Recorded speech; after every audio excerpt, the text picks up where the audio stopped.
Bonjour, nous sommes Kat et Serge. Nous répondons à vos questions en matière de yoga. Aujourd'hui, la question concerne les enfants. La question qui nous est posée, c'est est-ce que les enfants sont bien assis par terre? Serge. Nous avons pris, bonjour à tous, nous avons pris comme petit modèle un magnifique nounours que vous voyez de profil en flexion lombaire. Voilà, il est arrondi. Il n'y a pas de cambrure. Okay. Mais le nounours est un quadrupède et il n'a pas l'habitude de marcher très longtemps sur ses deux pattes. Alors que nous autres humains, nous sommes redressés. Nous avons quitté cette posture de quadrupédie. C'est d'ailleurs à ce moment-là que s'est formée la courbure basse lombaire. Donc, quand vous invitez, comme ça se fait souvent, à l'école, au spectacle où les enfants sont assis devant, quand vous invitez les enfants à se mettre assis par terre, si je me mets de profil, assis en tailleur, ils se retrouvent dans la position du nounours, avec le menton en avant.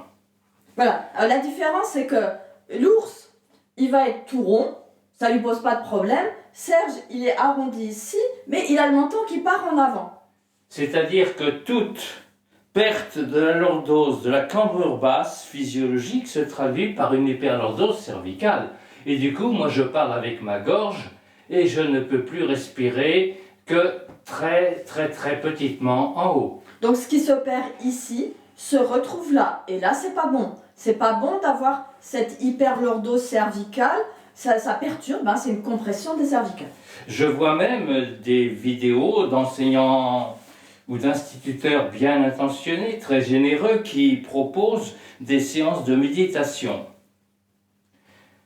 en demandant aux enfants d'avoir le dos droit.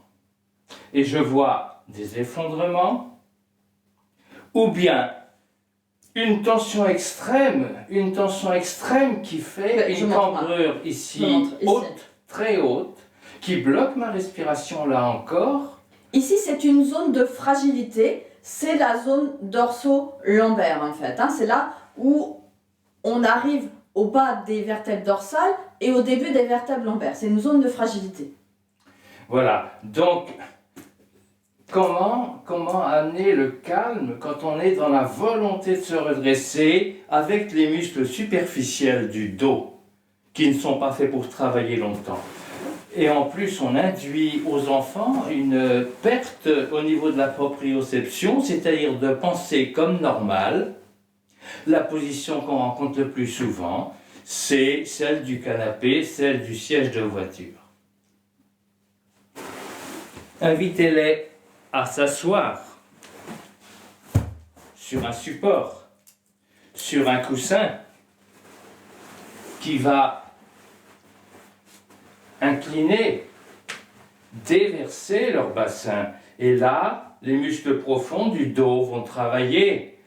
Voilà, on voit bien, la cambrure, elle est basse. Tout est léger. Et quand je vous parle, c'est mon périnée qui parle. Ça n'est plus ma gorge qui parle.